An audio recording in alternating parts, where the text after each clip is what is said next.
নমস্কাৰ বাইদেউসকল, ৰাজ্যৰ আশা কৰ্মীসকলৰ বাবে অসম চৰকাৰৰ তৰফৰ পৰা আজি এটি অত্যন্ত গুৰুত্বপূৰ্ণ নিৰ্দেশনা প্ৰকাশ কৰিছে। হয়, এয়া চাওক, 2026 চনৰ অসম বিধানসভা নিৰ্বাচন সন্দৰ্ভত শ্ৰীভূমি জিলাৰ নিৰ্বাচনী শাখাই আজিৰ এই গুৰুত্বপূৰ্ণ নিৰ্দেশনাখন প্ৰকাশ কৰিছে।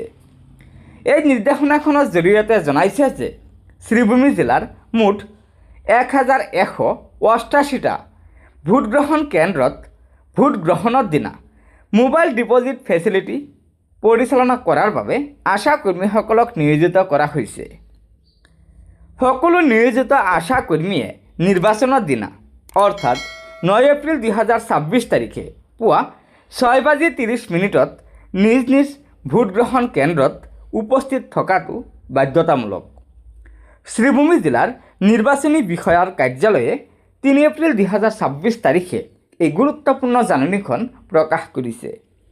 হয় বাইদেউসকল, আপোনালোকে নিশ্চয় জানিব পাৰিলে যে 2026 চনৰ অসম বিধানসভা নিৰ্বাচনৰ দায়িত্বৰ প্ৰতি গুৰুত্ব দি শ্ৰীভূমি জিলাৰ নিৰ্বাচনী শাখাই জিলাখনৰ 1188টা ভোটগ্ৰহণ কেন্দ্ৰত মোবাইল ডিপজিট ফেচিলিটি পৰিচালনা কৰাৰ বাবে জিলাখনৰ আশা কৰ্মীসকলক নিয়োজিত কৰিছে।